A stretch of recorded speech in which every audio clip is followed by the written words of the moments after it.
Where do we come from? What are we? Where are we going? Almost hidden in the top left-hand corner of this painting, the artist Paul Gauguin has written in French these three questions. Where do we come from? What are we? Where are we going? Like many other people, I have puzzled over the nature of human existence for a long time, and my work as a documentary filmmaker has given me opportunities to consider these great mysteries from many different angles. And I've found increasingly that some of the most helpful and challenging contributions to my quest have come from the work of the Austrian philosopher and educationalist Rudolf Steiner. This film is about Steiner's life and about the work that his ideas and insights have inspired in all areas of human life. Ideas that challenge us to ponder on the true nature of the human being. In Gauguin's words, what are we? Steiner would probably add, and what might we become?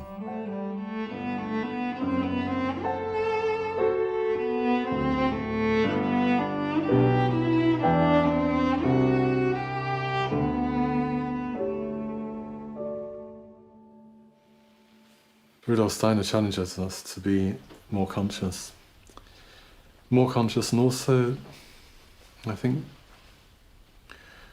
to ground our consciousness in the warmth of heart. And I feel one of the most important things about Steiner is actually that he encourages us to bring thinking and feeling together, so head and heart together. For me, meeting the work of Rudolf Steiner was like finding water in the desert, because I had searched and searched through many different spiritual paths, very much in the East and also in the West, including the spiritual path of modern science. I can't think of anybody else who simultaneously follows the whole philosophical and scientific tradition within the West and within modernity, studies it carefully, it becomes very competent in its different disciplines, and at the same time is clearly a mystic.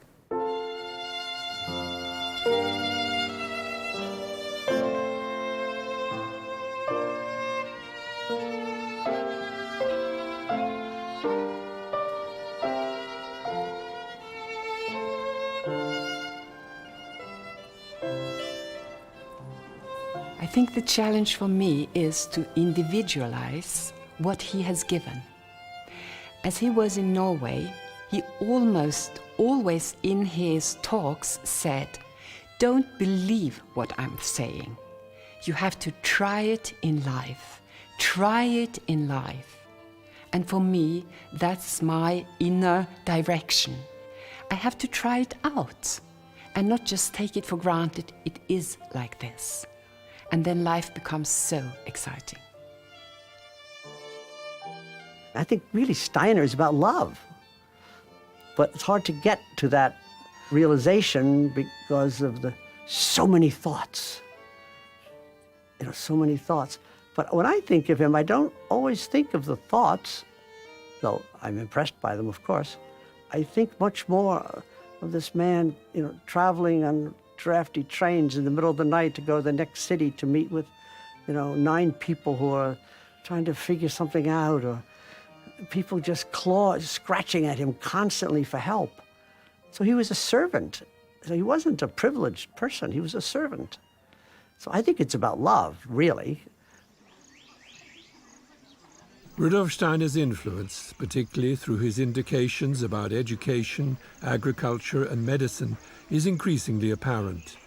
There are 7 Rudolf Steiner Waldorf schools in India and over 1,000 worldwide, plus communities for those with learning difficulties, as well as hundreds of farmers working with his suggestions of how to not only produce healthier food, but also how to heal the earth in the process. Waldorf schools, biodynamic agriculture, Velida, Demeter, Hauschka, Camp Hill, these names are increasingly familiar all over the world.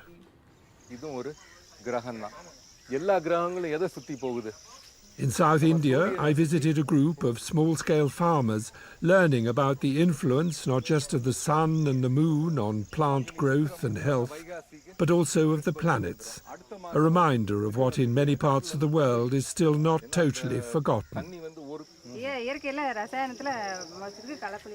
Rudolf Steiner shared this knowledge, in part based on traditional wisdom, in a course of lectures to farmers in Central Europe in 1924, a year before he died.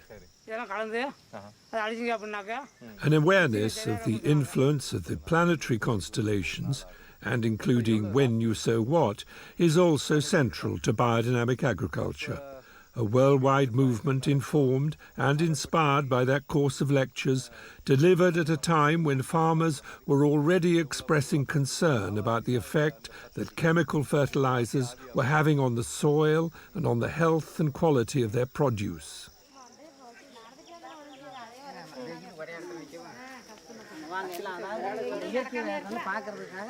The beauty of Dr. Rudolf Steiner is that he was not just a philosopher living in a world of ideas and just philosophizing and just thinking.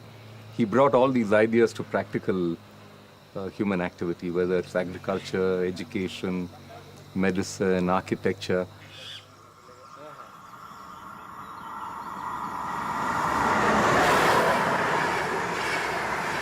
Rudolf Steiner himself grew up beside railway lines.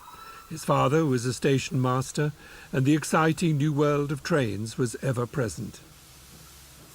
Steiner was 2 years old when, in 1863, his father was transferred to this station at Potschach in Lower Austria.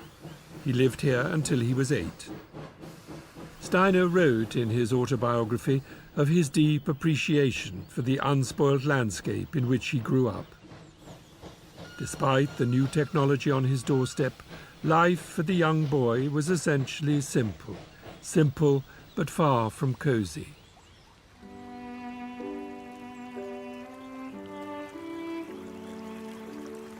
Here, Steiner lived not only in the two worlds of trains and nature, both of which he loved, but also in an inner world of spiritual experiences that were as real to him as the physical world around him. Already around the age of 7, he had a vivid experience of a relative who had just committed suicide and who asked him for help. But it was to be almost 40 years before he could speak openly about such matters. What is the true nature of reality? Where do we come from? What are we? Where are we going? These were questions that were to occupy Rudolf Steiner for the rest of his life. In 1868, the family moved nearer to Vienna, to the village of Neudorf. By now, Steiner had a younger brother and sister. Though less remote than Potschach, his home was still, in Steiner's words, austere but healthy.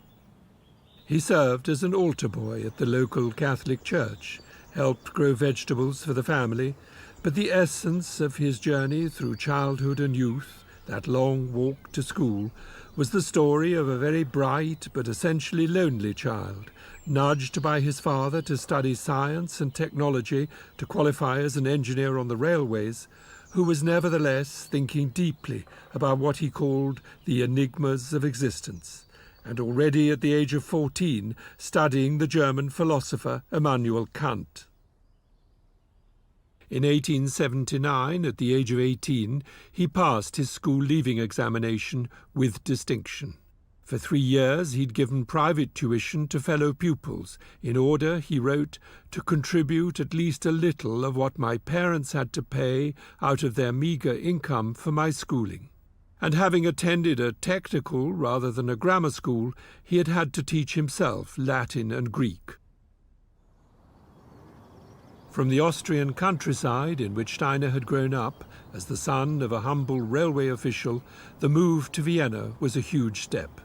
Capital of the vast Habsburg Empire, It was a cosmopolitan city buzzing with life, creativity, and philosophical debate. A cultural flowering on a massive scale. In the autumn of that same year, Steiner enrolled at the Technical University to study biology, chemistry, physics, and mathematics. But already his interests were as much in German philosophy and literature as in science. Very soon his social life began to flourish. The famous Café Greensteidl, which for a time he gave as his address, is now more a tourist attraction than a hive of philosophical debate. But round the corner at this nearby coffee house, it is easier to imagine the atmosphere of that era and the extraordinary variety of people with whom the young Steiner was mixing. Poets, rich merchants, Cistercian monks, feminists, university professors, and poor students like himself. I asked two young customers, both of whom knew something about Steiner's life and legacy, whether the sort of discussions that Steiner and others had in coffee houses like this one were a thing of the past. Those dialogues, really to sit hours and hours, yeah, and to develop an idea.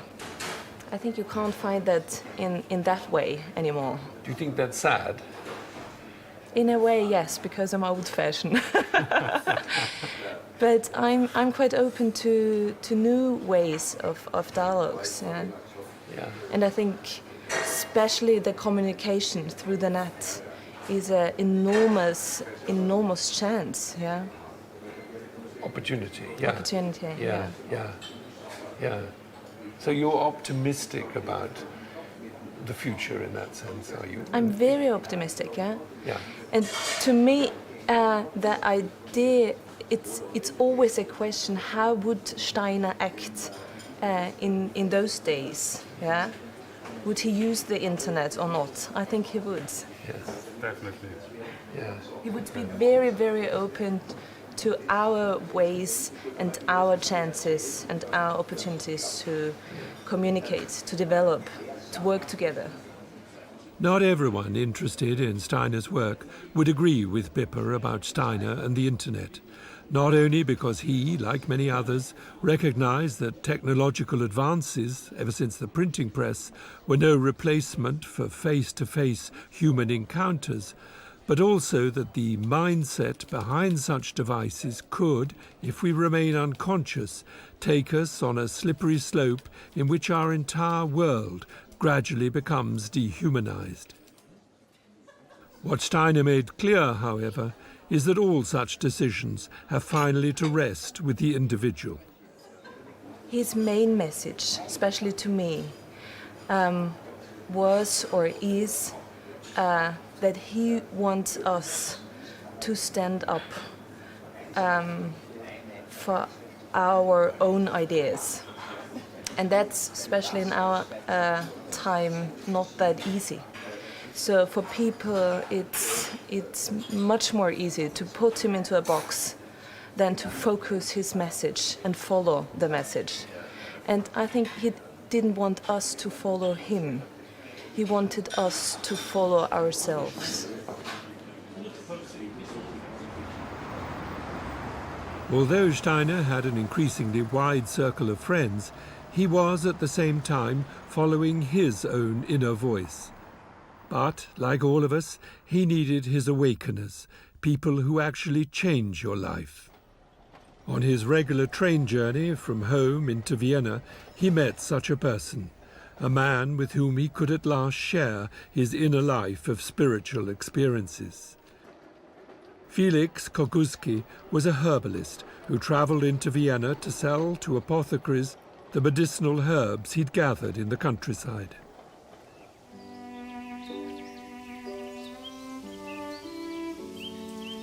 On his back, wrote Steiner in his autobiography, were his bundles of herbs, but in his heart was the knowledge of the spiritual aspects of nature that had come to him through gathering them.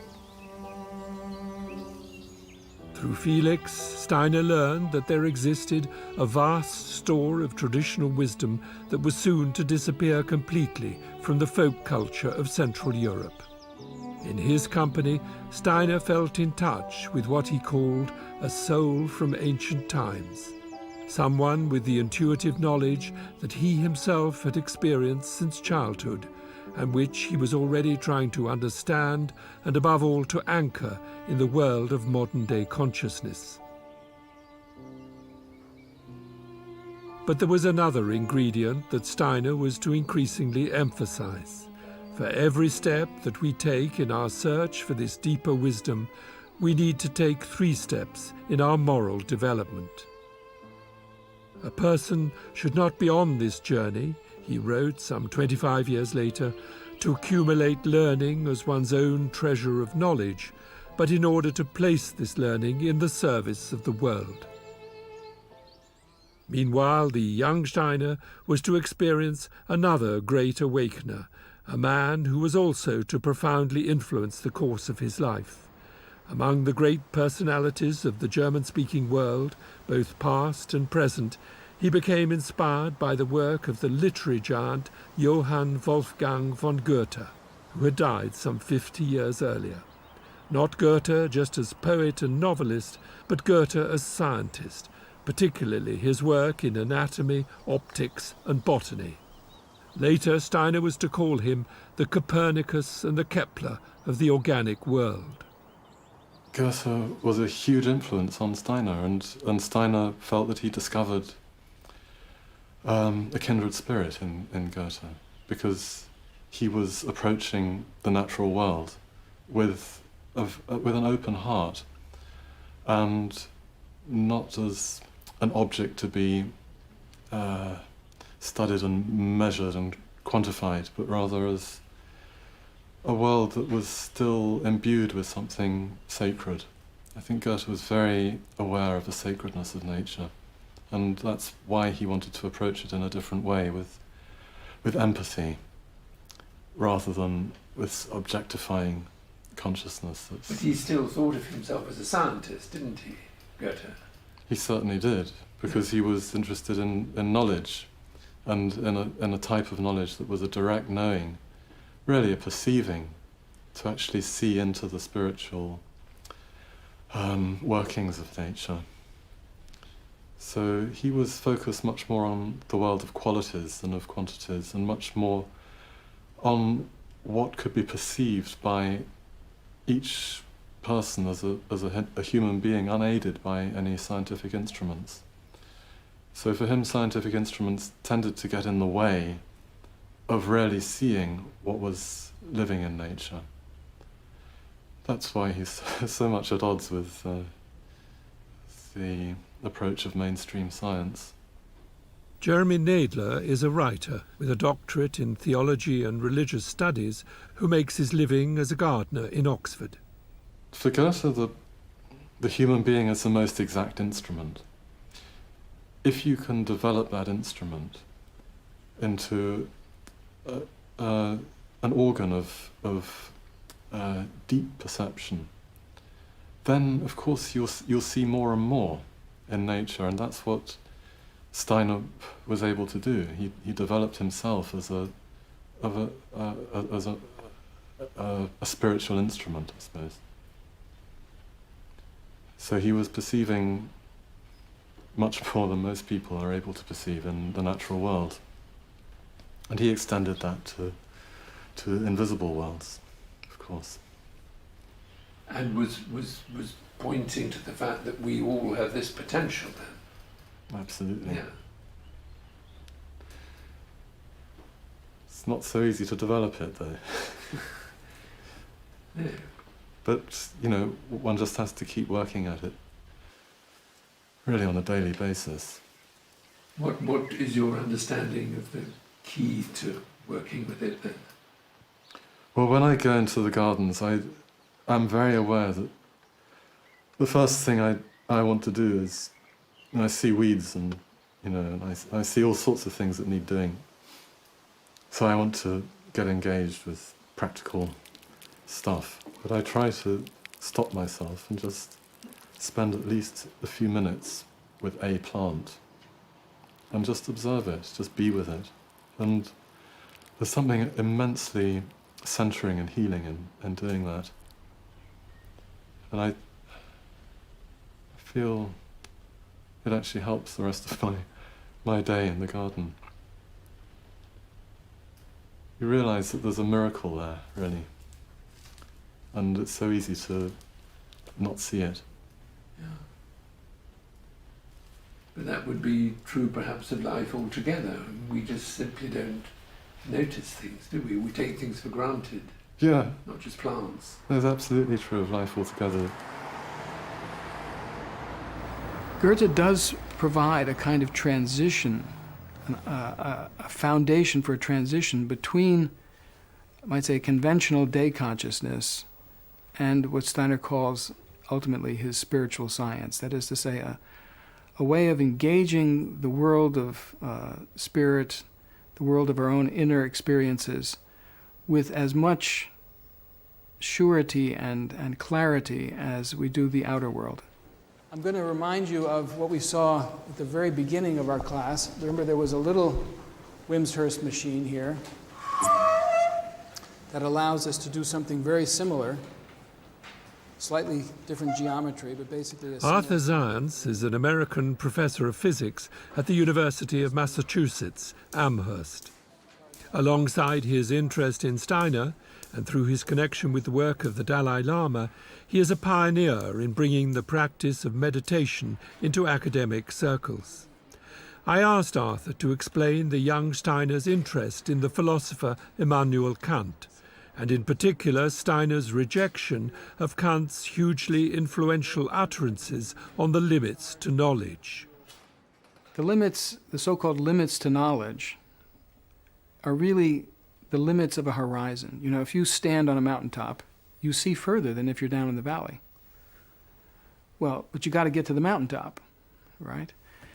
So yes, you could say there are limits to knowledge if you're in a particular location, but there's nothing to keep you from developing yourself to a higher extent. It's like climbing the mountain and seeing further.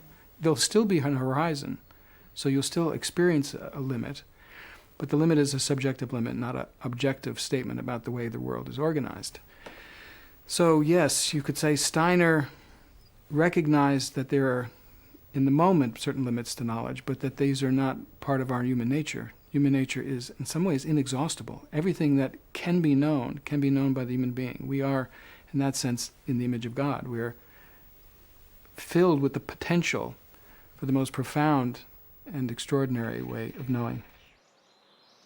I looked at it more carefully and then saw in its leaves it does something incredible. That the lower leaves are long-stalked and kidney-shaped, and they form a little rosette. There are only 3 of them still alive. There were more earlier on. Then a little ways up the main stem, you have the next leaf, which also has a long stalk, but is already in its blade. Craig Holdridge has also had a long interest in Steiner, and through Steiner into the work of Goethe. In upstate New York, he has founded the Nature Institute, where observation, the kind of meditative observation that Steiner practiced over many years, is explored. We founded the Nature Institute with the intention of having a place that can cultivate a particular way of knowing that can bring us back more in relationship with nature and the things themselves. And now that sounds, very harmless and simple and maybe not even that important, but if you think about how strongly our culture and our minds are captivated with certain kind of abstract ideas, and we notice that people come to us with many, many abstractions in their minds about what hormones do, about what the brain does, about how natural selection has made us this way or that way. And we have all these explanations of the world, but do we see the world? Do we experience the world anymore? And of course, with our technologically dominated culture, this becomes more and more an issue. Goethe said something like, If we want to gain a living understanding of nature, we must make ourselves as mobile and flexible as nature herself. So science as transformation of the human being to understand the living character of the world. That's the mission of the Nature Institute. When Steiner came across Goethe's work when he was still a student at the university in Vienna, what he found in Goethe, what stimulated him in Goethe, was that here was a man who really immersed himself in the phenomenal world, didn't have lots of abstract concepts, and thereby opened himself to seeing relationships that spoke of more than the mere physical. It is just unfortunate today that we are so much in a dualistic culture, you know, matter and mind, soul, or body and spirit, if we even think about the one half, right? But if we do think about the spiritual or the soul or whatever, then it's always in contrast to the body or this, but to see a unified world. And that was really Steiner in his epistemology based on Goethe was all about the one world that we live in. It is one world, and we are part of one world. And there aren't 2 or 3 or 50. There might be nuances and different levels, or whatever you want to call them, different aspects that one can gain access to, but it is one manifoldly differentiated world. In this approach to understanding the world, you really do have to slow down.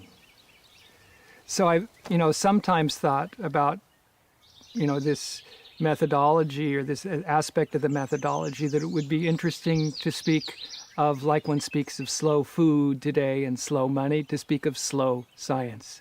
We need to slow down so that we can really dwell in the things as a basis of a more, as the basis of a deeper understanding of the world. Towards each other too, then. Yes. I mean, in all respects. I speak mainly about, when I'm speaking about nature, I'm also speaking about my fellow human beings, right? In all our relationships, this, taking the time. One set of relationships that Steiner had while still studying in Vienna, and which was to have far-reaching consequences, took place in this building, the home of the Specht family. Steiner tutored the 4 boys during his last 6 years in Vienna, while at the same time studying and writing on Goethe. Of particular concern to his parents was Otto, 10 years old when Steiner first met him, and considered by everyone as both physically and mentally abnormal and therefore uneducable. With Steiner's help, Otto's condition gradually improved, and eventually he became a doctor.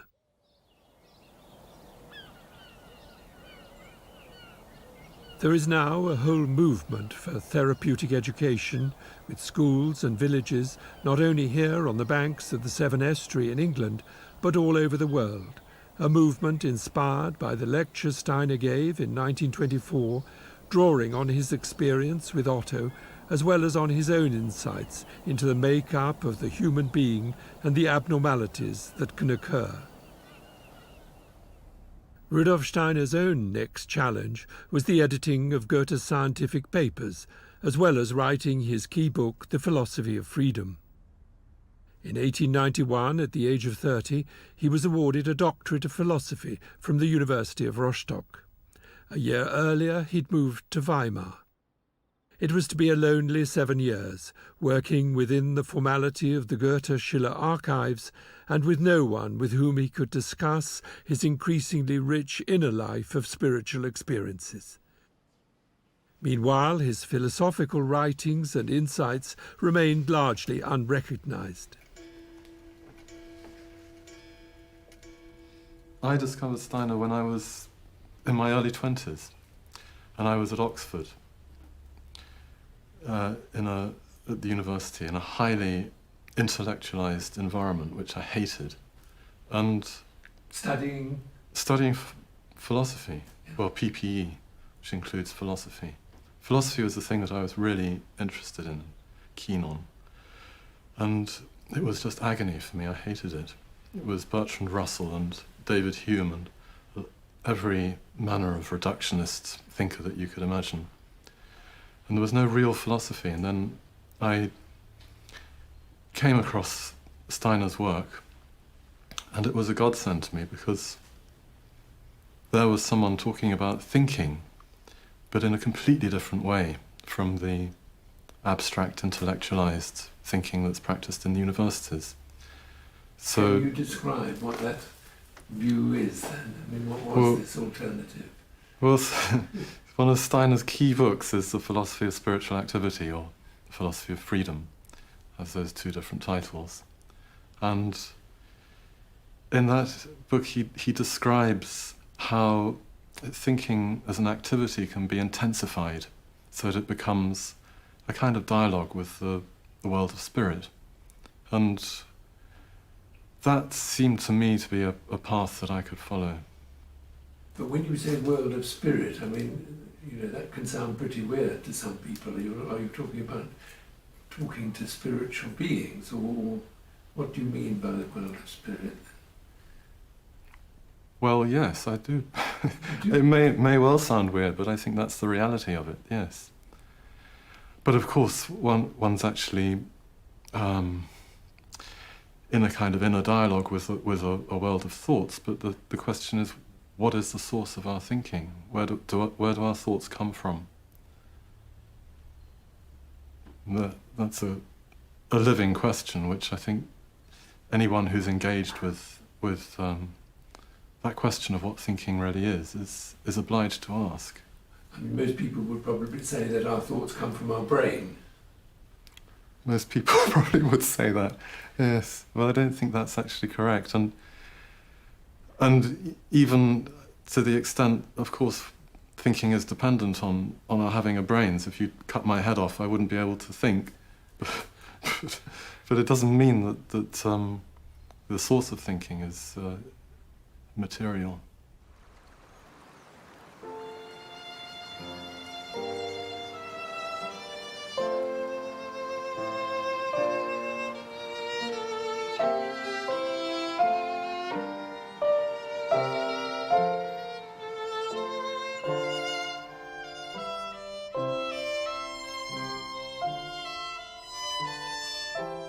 How long must I be silent, was the question that Rudolf Steiner was asking himself as he reached the age of 40, unable still to share his experiences of what he called die geistige Welt, the spiritual world. In 1897 he moved to Berlin, initially to edit an avant-garde literary and theatrical magazine.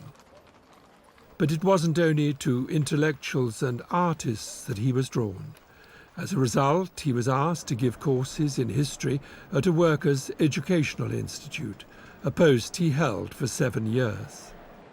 But among the citizens of Berlin, as elsewhere in Europe and beyond, were an increasing number of people interested in spiritual teachings, in the case of the Theosophists, in a wisdom with its roots in the East. Here at last was an audience eager to listen to someone not just speaking out of the past, but out of his own inner vision.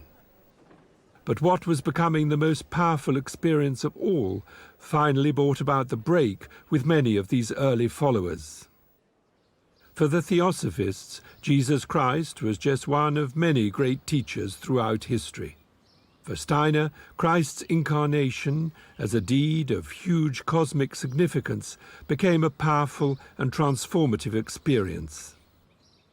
It's not a sectarian understanding of Christ, so I think he's not wanting to associate Christ too closely with the Christian church. I mean, I think the Christian church, sadly, is all too sectarian sometimes. For Steiner, it's a strong view of how humanity as a whole is transformed by Christ. Fraser Watts is a priest in the Church of England and someone with a long interest in the work of Rudolf Steiner. He's also a fellow of Queen's College, Cambridge, and reader in theology and science. There's been quite a big tendency in the 20th century to do a retreat to some kind of subjective or existential understanding of Christianity. But Steiner is absolutely going in the opposite direction. For him, it is just an objective fact that the evolution of human consciousness was changed by Christ. I mean, take it or leave it. I mean, and even if no one had known about that, even if there had never been anyone of Christian faith, for Steiner, I think that transformation of human consciousness would still have happened as a result of the work of Christ.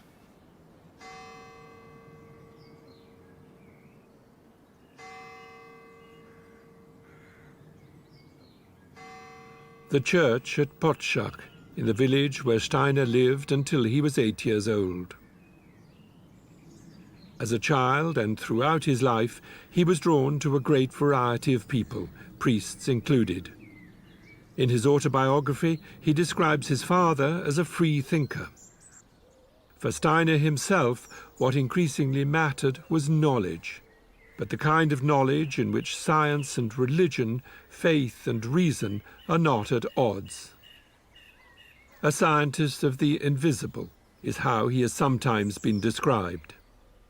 I think the distinctive thing about Steiner's approach to that is to want to find some scientific approach to religious and spiritual questions.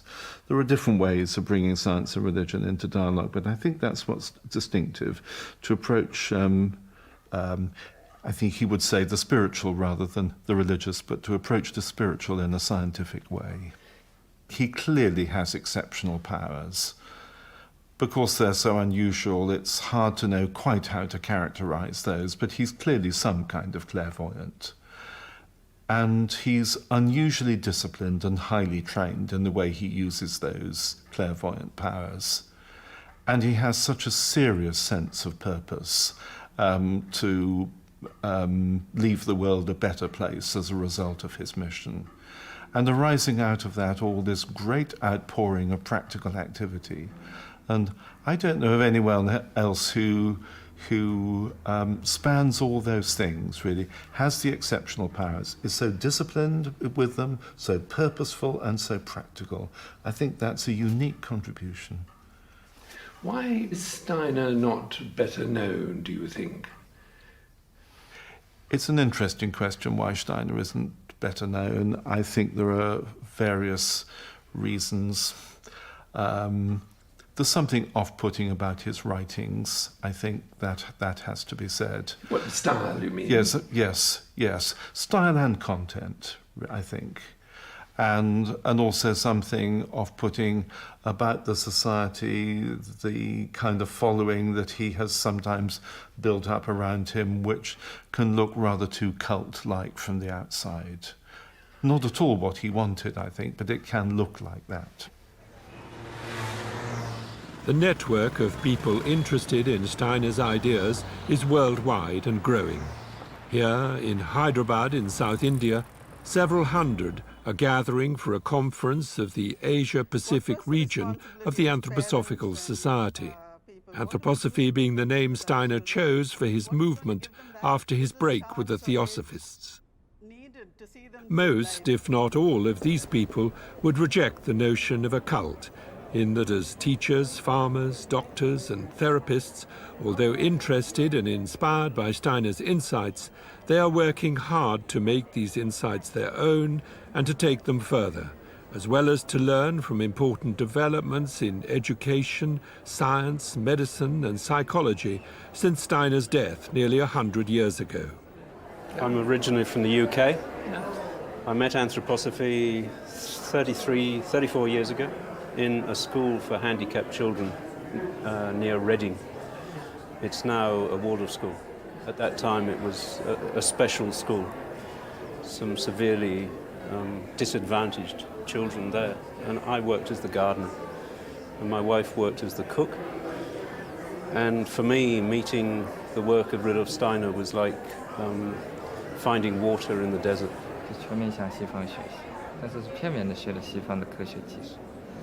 Most of my teaching in Waldorf education has been in Australia. And in the last few years of still teaching in Australia, in the 90s, I already started to come to Asia during my holidays and made contact with various very grassroots initiatives beginning the Waldorf schools.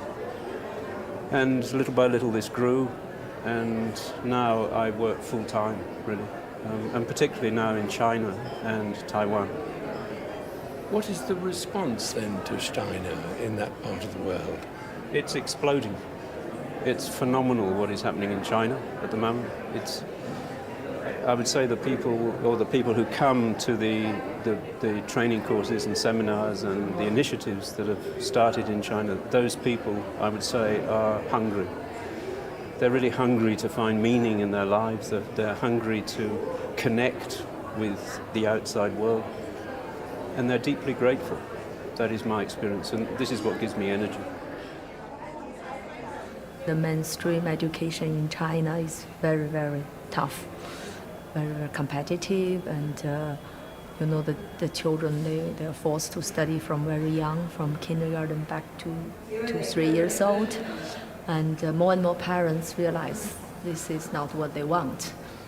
And actually, you know, like the Waldorf schools and kindergartens, most initiatives are parents.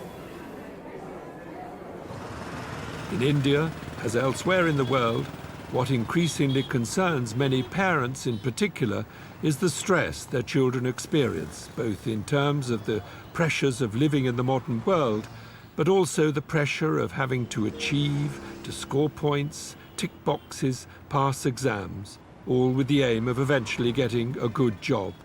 But, in the opinion of many people, coming far too early in their lives.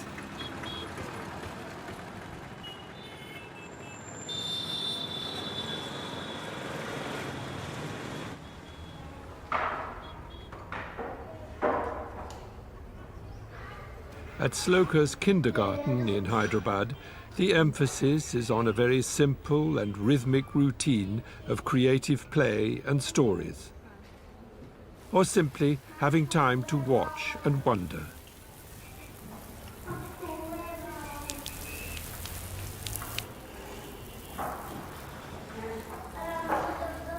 As little children, they cannot differentiate between play and work.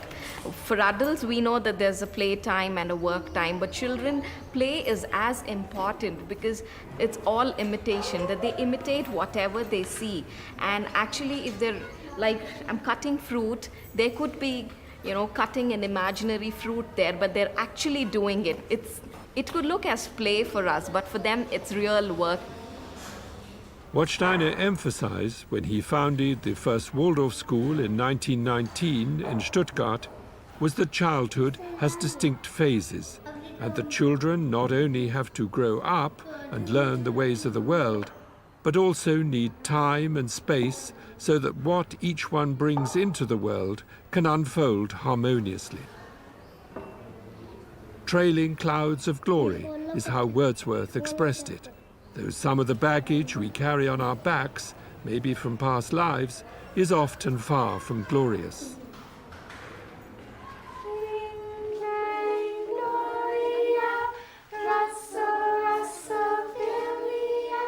Simple and unhurried.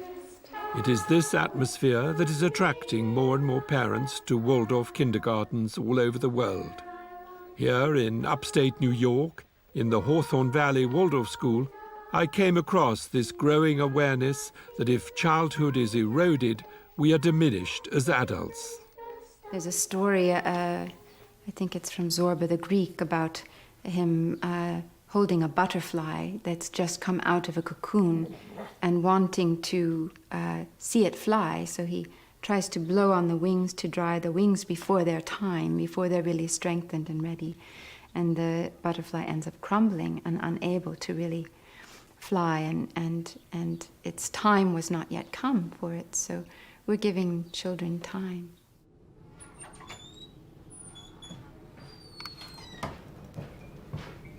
Rudolf Steiner never visited America, but he did travel extensively in Europe during the last 20 years or so of his life, delivering over 6,000 lectures, as well as writing books, plays, and a collection of meditative verses.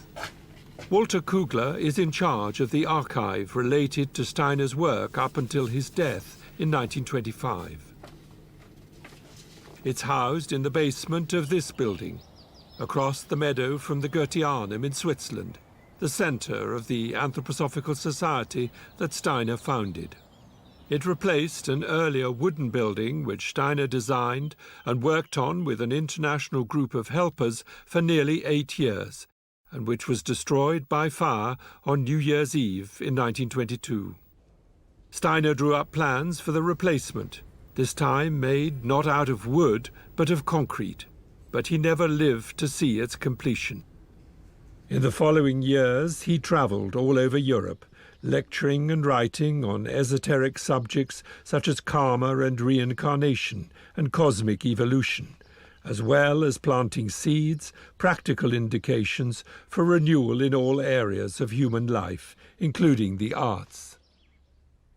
But Steiner was not only occupied with sharing his increasingly profound spiritual experiences and with the creation of new architectural and sculptural forms, inspiring artists such as Kandinsky and Joseph Beuys.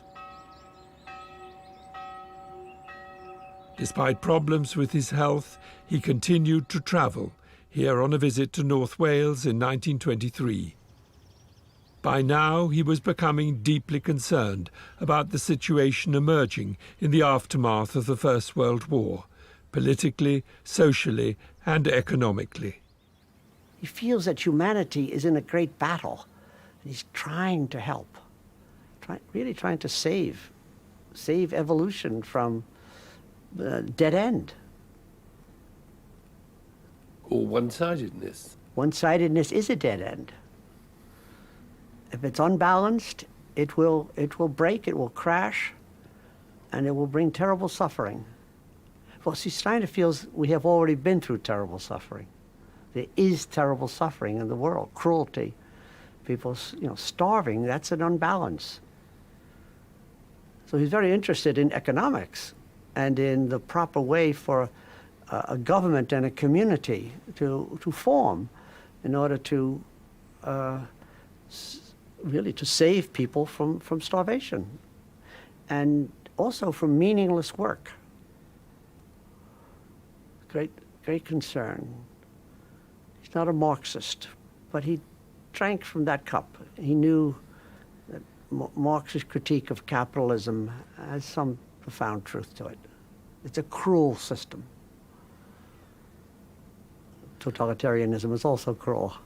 We haven't found an uncruel system, but that's what he was looking for, where the economic, the political, and then the whole cultural sphere would work collaboratively in their respective spheres without anyone taking over the other. But in the West, but particularly in the United States, the economic, of course, is just far more powerful than the other spheres, controlling education, even religion. So for him, this is a great concern. Economics points to banking, and the concern expressed by Steiner nearly 100 years ago and echoed by Robert McDermott that the economic sphere has got too big for its boots has increasingly become the concern of many. Here in London, at the client day of the UK branch of the Dutch-based Triodos Bank, are both customers and bankers who are trying to work in a different way with money. Greater transparency, greater responsibility, and greater consciousness of how the money deposited is actually used. Peter Blom is chairman of the executive board of Triodos Bank. I'm convinced that banks should look more at what is really needed in society and then make out of that a feasible business. And then you need some profit, of course. You cannot do without profit, but you don't start with profit. Profit is the result. And I think that was also something what relates strongly to what Steiner always said.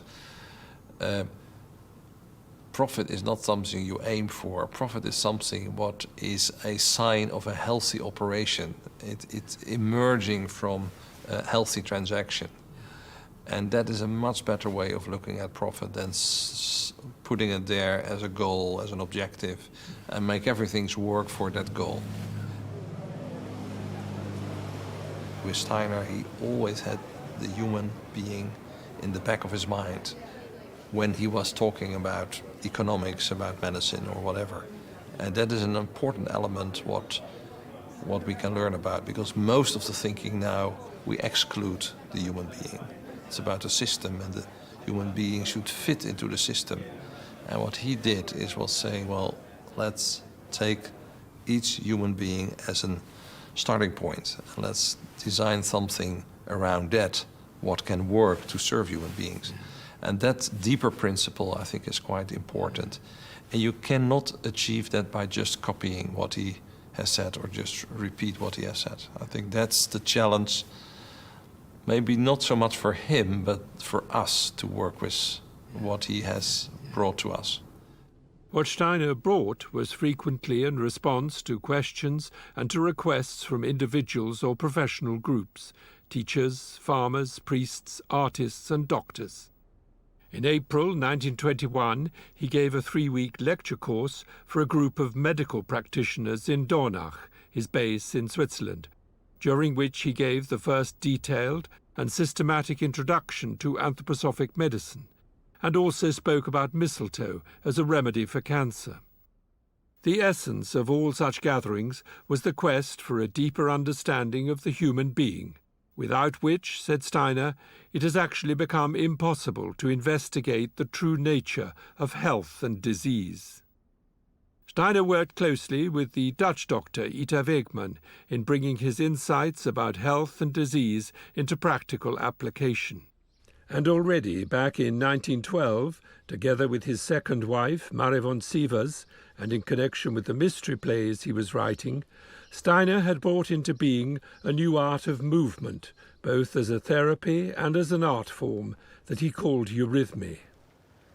Sonne, du strahlentragende, deines Lichtes Stoffgewalt, zaubert Leben aus der Erde, unermesslich reichen Tiefen. Bravo! Diese haben wir nicht den rechten Fuß gehabt wir gemacht. Ja. We are working with speech and we are working with music, but in such a way that we try to be music and be speech. Be music is more understandable because you have ballet, they work with music, but they don't really go into the laws, if you can say that, of the music, the different elements of the music. But in tone eurythmy, you go into all the elements of music and you become them. Ja, ganz richtig. Genau. Rudolf Steiner calls it visible song. So that what is singing, what you hear in the music, that is what we are trying to express. And with speech, the same thing. Die Weltenkräfte, sie verführen dich. So the movements are very precise. You're not ad-libbing them. No, not at all. They are really born out of the elements of music. Yeah. And speech. And speech too. You have the vowels, you have the consonants. Yeah. What we usually use when we speak, and we don't think about it, that it's possible also to express through movements this speech. Herz, du Seelentragendes, deines Lichtes Geistgewalt.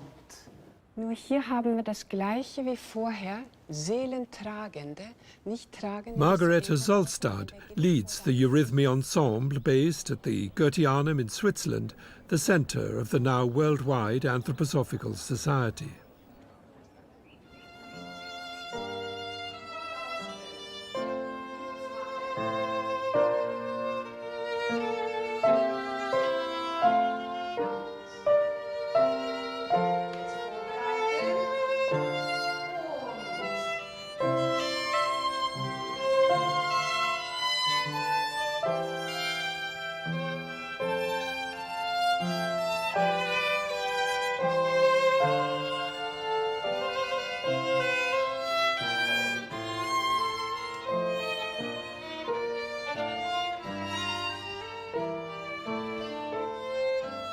Eurythmy may not on its own save the world, and the shape of the Goetheanum may not be to everyone's taste.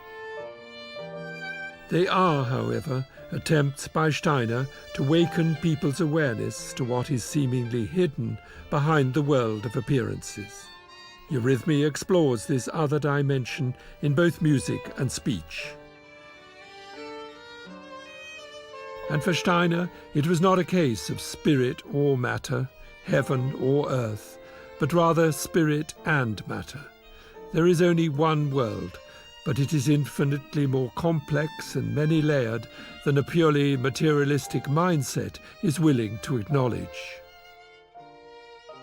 Over many years, through a combination of diligent meditation and an open heart, Steiner developed the natural clairvoyance he was born with into a faculty that made possible what he called spiritual science, a way of seeing, open to us all, that goes beyond our sense impressions and a narrowly focused intellect.